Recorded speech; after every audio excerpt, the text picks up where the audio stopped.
Hi, podcast listeners. This week's podcast was recorded September 14th and 15th, 2022 at the Midwest Building Science Symposium held at Boulevard Brewery in Kansas City, Missouri. There was a live audience there, and I think it was a pretty fun show. Unfortunately, we didn't have a way to capture video, but I think it'll be worth your time. Thanks very much for listening. Enjoy the show.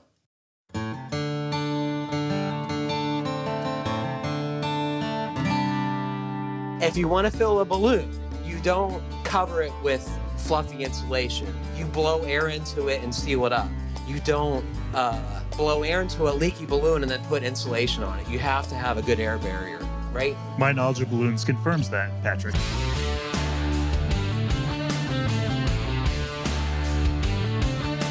Welcome to the Fine Homebuilding Podcast, a regular discussion of building, remodeling, and design topics aimed at anybody who cares deeply about the craft and science of working on houses. This is Senior Editor Patrick McComb. Today I'm joined by Fine Homebuilding Editorial Director Andrew Zellner. Great to be here in an evening capacity with a beer in front of me. Joe Cook from Catalyst Construction. Yes, thank you very much. And Travis Brungardt, the mayor of Building Science. That might not be factual. I can't I can't live up to that, Patrick, but thank you very much. It is such a pleasure to be in front of you all today. I've been telling Andrew all week that this is our tribe, and it is such a wonderful experience to share conversations, learning, and good times with the people who are here today. Thank you so much for coming.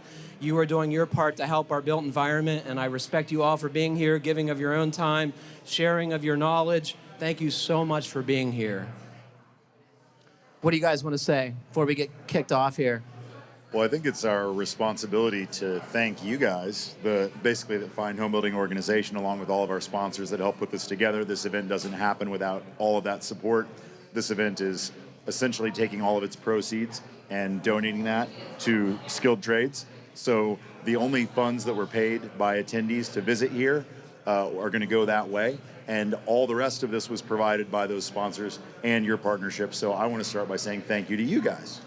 Yes, I would like to second that. Very, very happy to do what we can. And we thanks. Fantastic event. Thanks for your money, right? Yeah. The Keep Craft Alive initiative benefits from it. Thanks for that. Yeah. Thanks for coming. It's a win-win. So, when I think about this event, I had a chance to talk to my seatmate on the plane out here, and I told him I was coming to a building science seminar, and he asked me, he said, so what does that mean? And it's not an easy question to answer if you're put on the spot, but the thing I came up with is it's building houses the right way. They perform as intended, they make your occupants safe and comfortable, and they don't use a lot of energy. And I think that's why we're all here. Is that right? We want to build good houses. Yeah. Confirmed. So for folks who have trouble understanding this, I came up with my own top 10 list of why you should attend the Midwest Building Science Symposium. And, for folks who might be listening to this, we have a couple other venues planned. Chattanooga, Tennessee, October 12th and 13th. And Austin, Texas, 11th, December 9th and 10th. So, And the 11 there is referring to the month. The month. Yeah, so it's November 9th and 10th in Austin, Texas. Dyslexia is kicking in. But here's my top 10 list for why you should attend the Midwest Building Science Symposium. And first on the list is you get to go to school and drink beer nearly all of the time you're in seminars. So that seems like a pretty difficult thing to top. Am I right about that? That is, I believe, unique to our event. I'm not aware of any other educational platform that encourages an open bar environment from beginning to end. Wait, you didn't go to college? Yeah, so my college had a pretty much open bar environment, but it was not during class time. So that's the difference here. I just gave away that I didn't finish college. Thanks a lot for calling me out, Nathan. Those bars were maybe a little too open. So here's the next thing. You can free yourself from boring conversations about normal stuff and talk about building subjects exclusively with interesting people. Am I right about that? Yeah. There were a handful of interesting people here today. You get to meet luminaries in the industry, Jake, Steve, Ben, Allison, Glenn, Emily, Mariana. All these people are at the top of their field, and you get to come here and learn from them and ask them questions in a relatively small environment, right? You like they're going to answer your question. Yeah, you can corner them and not leave them alone until you get the answer you want. All right, so here's number 4. You get to answer the age-old question, does a house need to breathe? And I think Allison could speak on that, right, Allison? I feel like he did. That was one of the reasons to come to the symposium, Yeah. like you said. No spoilers. All right, here, so folks who are paying attention will get this one. 10, 20, 40, 65. Right? Yeah. Yeah. You get to see the products that help us build better houses and talk to the people who know a lot about them. The folks who were exhibiting today, we have to thank because they gave of their time, their experience. And, if you have a question about your TEC blower door, who could be better to ask than the person who owns the company? And he was here today. That's right. Very fortunate. All right, we're on number 7. This is my favorite one. You get to heckle Steve Basic from a safe distance. Amazing catered lunches. And when someone asked me, so last year someone asked me I've wanted bird ends, and I didn't really know how to respond. But now, once you're here in Kansas City, you get to know about the amazing barbecue and catered lunches that you'll get at the Building Science Symposium, right? You Yep. also get to meet the best-selling authors of Pretty Good House, right? Yeah. How are you going to do that? You also get to know the CO2 level of the room where you're sitting without carrying your own air quality monitor. A distinct benefit and something to have nightmares over for months to come. Have any of you all known what the CO2 level is? Any other space you've attended a seminar?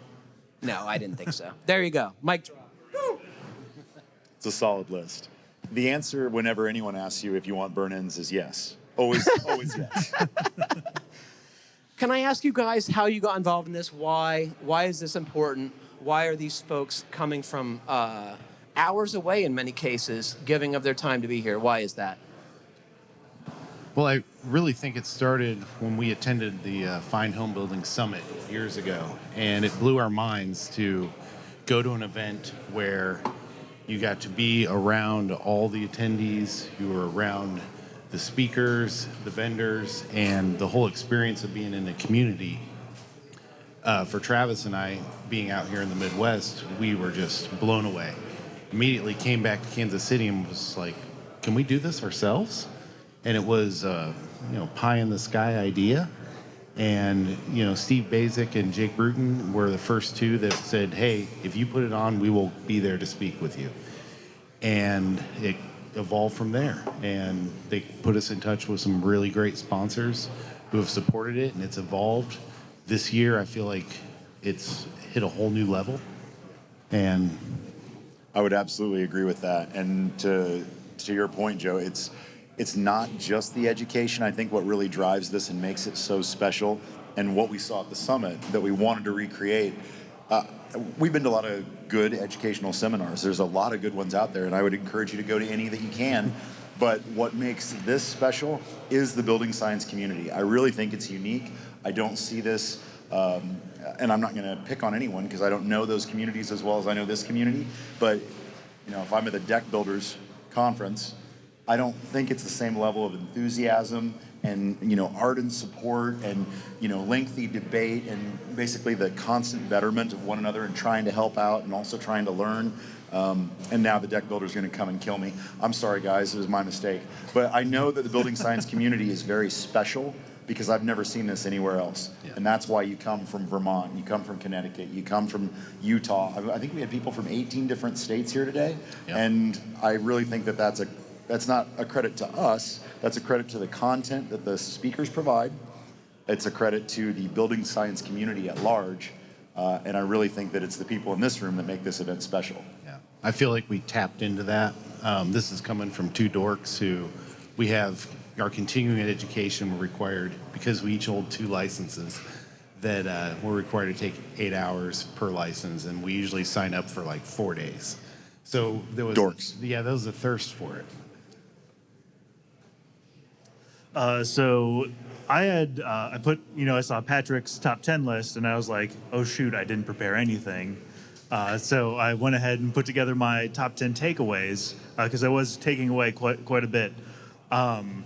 The first one, which really spoke to me, was better sleep through indoor air quality. I have no idea what my house looks like. That was a shock to me too. We usually sleep with the door closed.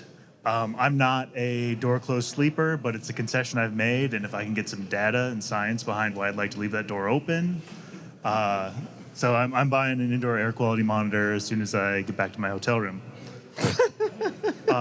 Don't use it in the hotel room. You'll be very disappointed. Okay, I won't turn it on until I get back to my house. I think there was a lot of really good sort of summation of principles here. The control layer hierarchy I thought was an interesting framework. Water, air, vapor, thermal. In Minneapolis, where I live, insulation is always at the top of my mind. Unfortunately, there's not a lot at the top of my house, but it's like I feel like it's like I can sleep easier at night with better indoor air quality and knowing it falls a little bit lower on the hierarchy of control layers. Another really great summation: Mother Nature doesn't care. Heat moves from hot to cold, and moisture moves from more to less. That's like a tattoo. We'll put that on a bumper sticker, maybe. I don't know. I think a tenant is the right word, right? Way to class it up, Patrick. Another one I really liked was glasses, all 4 control layers. I hadn't really thought about that before. I'd always pictured walls without glass, but they're in a lot of our walls. Number 5, I think, is something, that really hits you when you're in a room full of people who are passionate about building science. Build, share, and ask. I think that's super important. We're all going to be building because those are our chosen careers.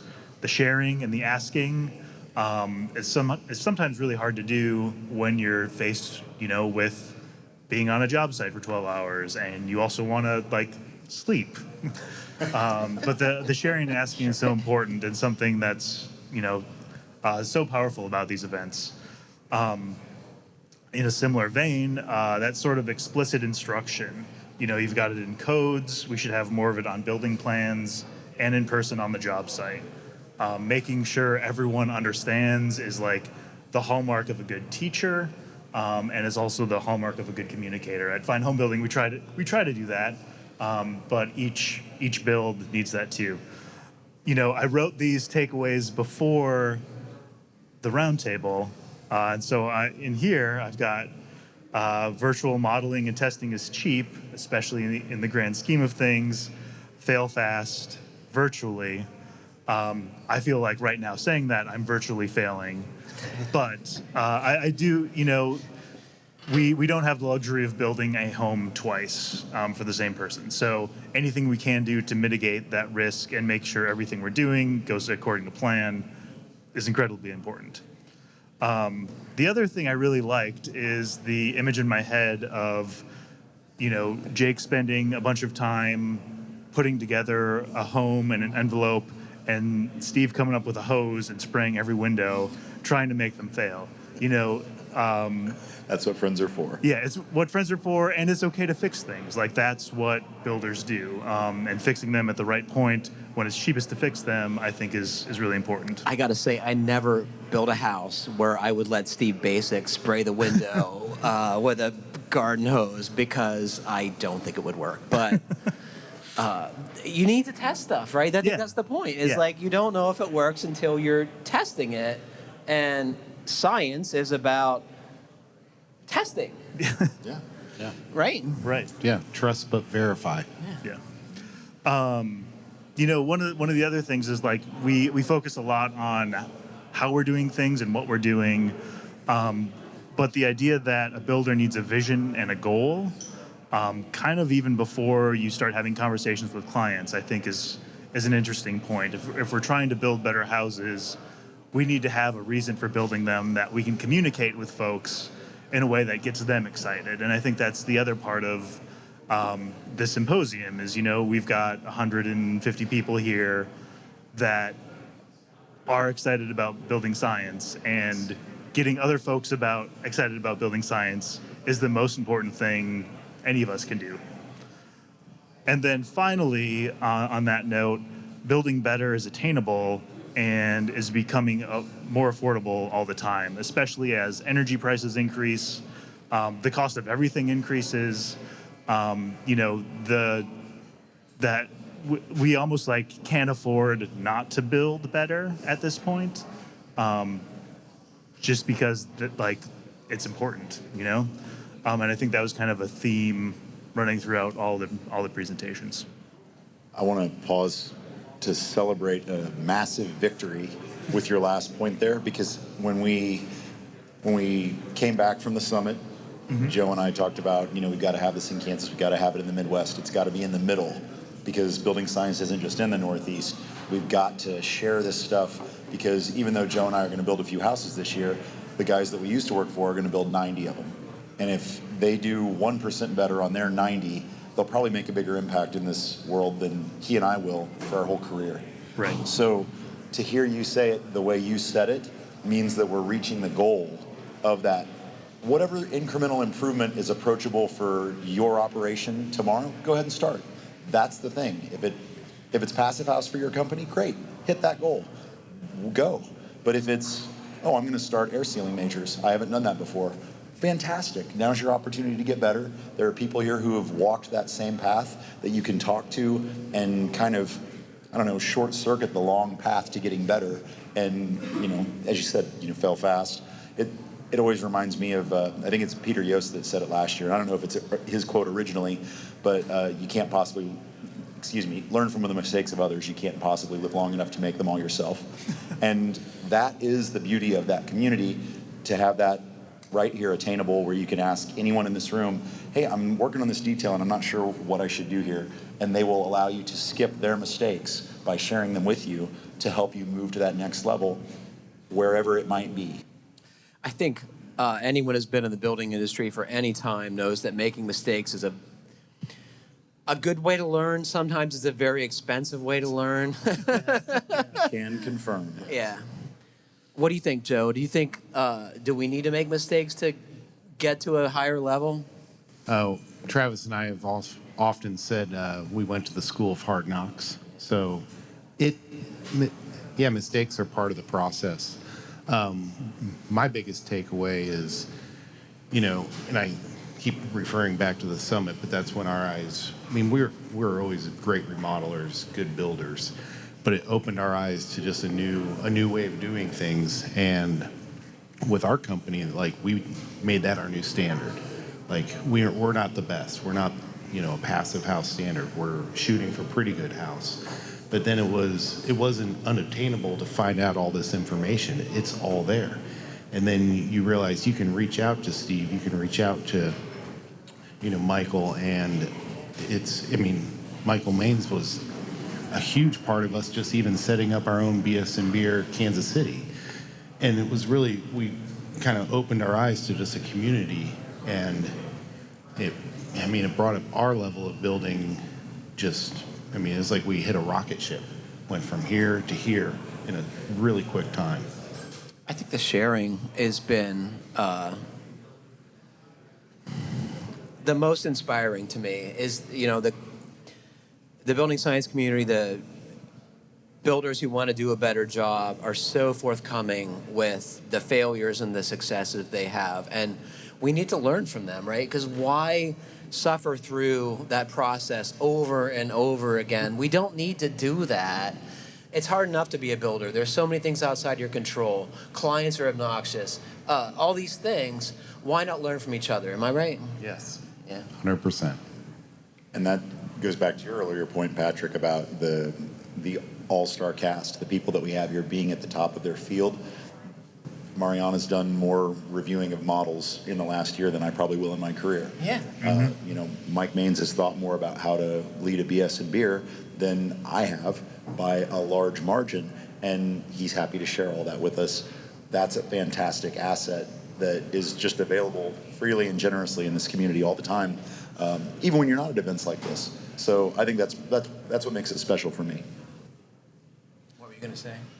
I was going to add that, you know, it's sometimes taking somebody else's idea and running with it and, you know, using it for your business can feel like you're stealing something, maybe, but like that is not the case. Like these ideas are only making our world better, and you don't have to make mistakes. Like you still will make mistakes, but you don't have to.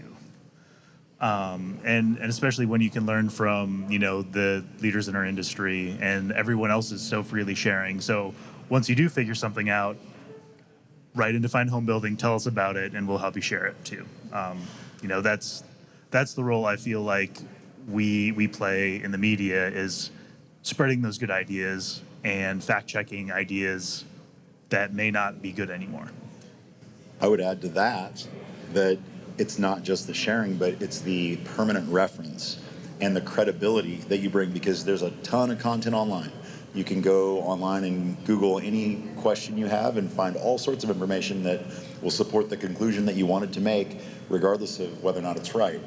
But if you have a credible source, a magazine that has a long history of sharing that great information, that relies on the experts in the industry to have that available, that all cataloged, that's why I still have all my issues, you know. It's not because I like to collect silverfish. Right. It's because I really do reference that stuff back. And even though I think, you know, we're in a magical time where video and internet content rules the day, I still go to the magazines on my shelf, and that's my reference library. I know that it's faster to get out the thumb drive for some, but I'm an old man, and so I still go to the magazines first. But those videos, you have to watch a long video to get to that one thing that's said in the video. You can't scrub through and reach that as quickly as you can, I think, for me anyway, with a keyword search through the website. So I think you guys have a really important role in kind of referencing what Steve was talking about yesterday, almost as a curator of the knowledge, and that responsibility to share it is something that you guys clearly take seriously by supporting this and a lot of other things like this. I'm going to run with that. Woo! So the good questions are what generate our content. So if you folks have things that weren't answered today, or you feel like that need to be addressed for your roles, important roles in the building environment, what do you got? Let's hear it. What do you want to know? What do you think we need to do a better job explaining to you all, or presenting to you in a way that helps further your role in improving the built environment? Go. We are That's also, not how I imagined it, yeah. Travis. Sorry. Well, Patrick, for our listeners at home, all the hands shot up, and we can't choose whose questions to answer. We also have some lovely prizes to give out to folks who answer move questions. to that? Well, if somebody wants to answer a question, we do have a vintage logoed Fine Homebuilding hat. You can't buy that. Yeah, they're Can't not buy for that. sale. Yeah. Retro cool is always all the rage. Do y'all have a question? Somebody, come on. Yeah. I would even accept, we have a question. Please come up and use the microphone, or we won't be able to hear you on the podcast, which would be Get tragic. this guy a hat. Well, I have one that isn't very complex, but if I were to go buy Perfect. an air quality control device to monitor my very crappy apartment, what is a device that I can buy that won't break the bank and give me some insight into the air I'm breathing every day? Anyone?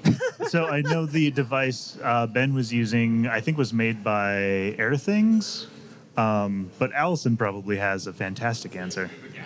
At home, I have two of the Aware Element monitors, and I really like those a lot. It's spelled AWAIR is the name of the course company. it The is. monitor is called the Element, and it monitors carbon dioxide, temperature, humidity, chemicals, which is VOCs basically, and PM 2.5, which is great. What's that cost, Allison? It was about 150, and then it was 300, and I think it's down now to 200 something. I don't know, but I think I Is saw. it easy to integrate into your life, or does it take like a huge programming effort? No, it's very easy. You plug it in, and you can see the results on the monitor itself if you want, but you can also download the app on your phone, and you can see graphs of the past 24 hours, the past week. You can scroll back. You can download the data to your computer. You all want to stick around because we're going to give away the really valuable stuff shortly, so just hang tight. And questions, come on. That was great. That was great. I got one over here from Brandon Jones. Jones Homes KC.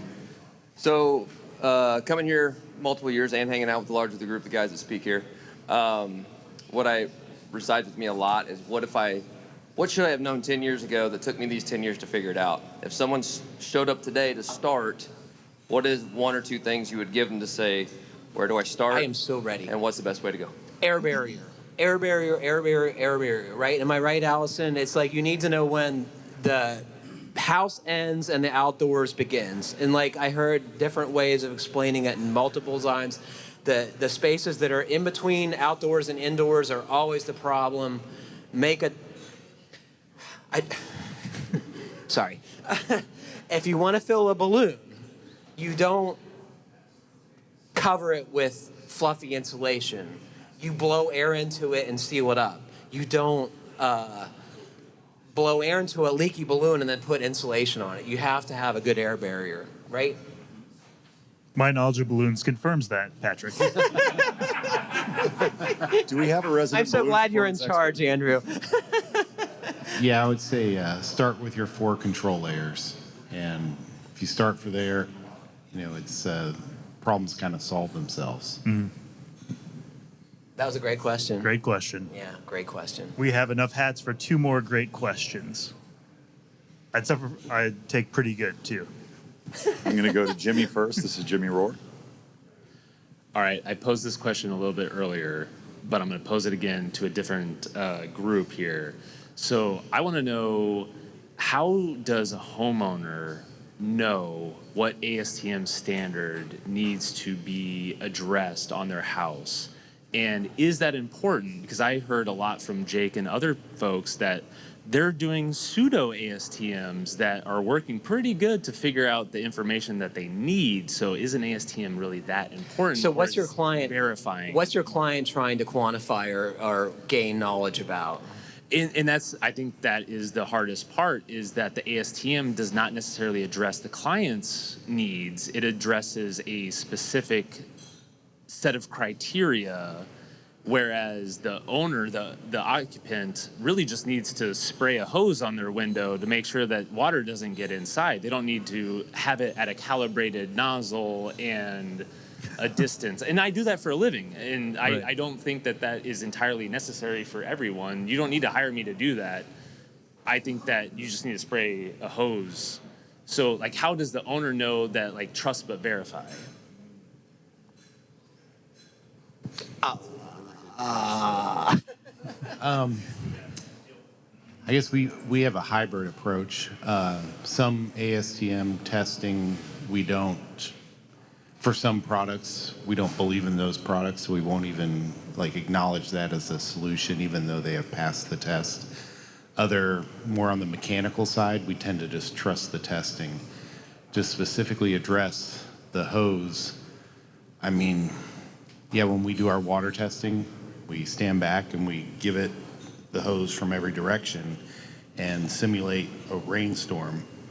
So that's pretty much our level. As far as the client knowing what level they should be pursuing, I think it's probably more important that they understand the systems within the house than that they understand the testing data that was required to approve the building materials prior to them being applied to the house. Is that Am I misunderstanding your question, Jimmy? I'm sorry. I'm going to clarify one question. So, and I'm going to go back to the knowledge versus wisdom. So the ability to ask the right question. So maybe my wisdom isn't quite there.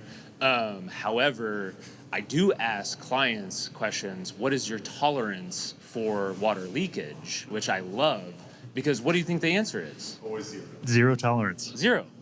So we just agreed that the ASTM standard, which allows a little bit, you're not even cool with that. You actually want to go beyond that.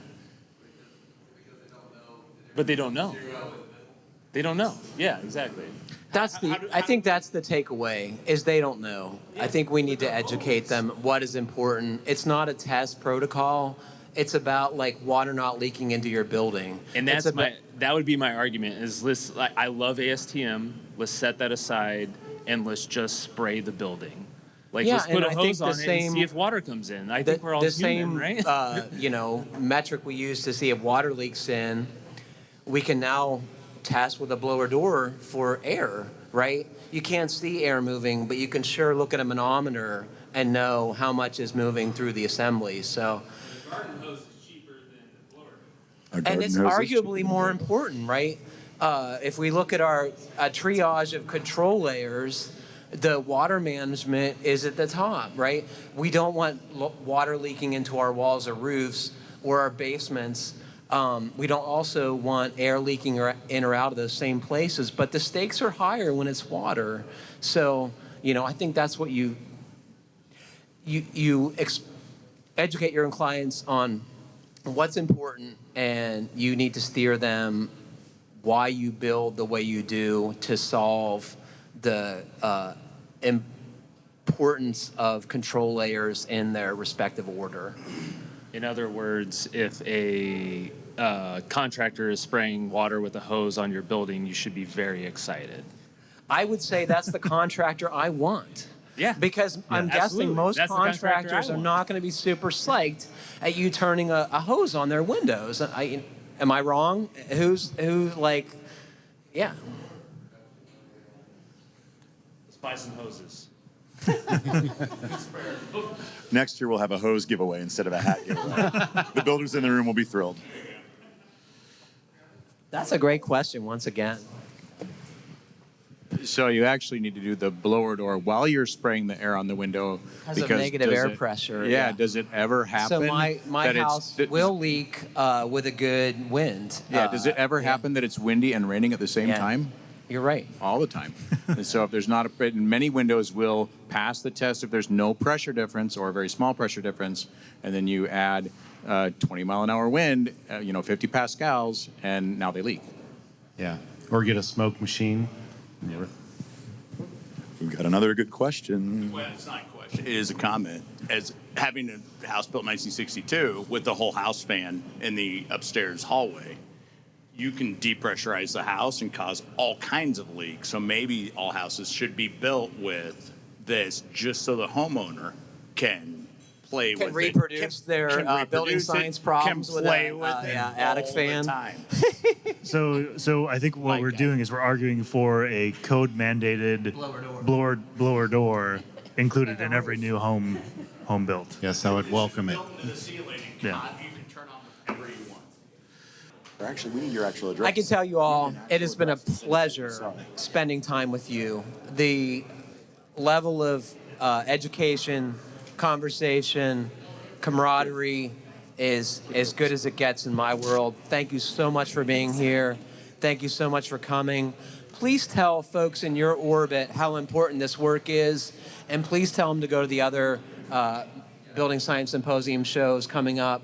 And thank you so much for your interest in building better houses, because that's where the rubber hits the road, right, Andrew? Absolutely. We'll see you in Chattanooga in October and Austin, Texas in November. Make sure to include those links in the podcast notes. Well, unfortunately, that is all the time we have for the podcast. Please like, comment, or offer criticism, feedback, however you want, for the Fine Homebuilding Podcast at finehomebuildingpodcast@taunton.com. And please like, comment, or review us however you listen. It helps other folks find the podcast. Stay safe, everybody. Keep craft alive. Thanks so much for building science. Yeah!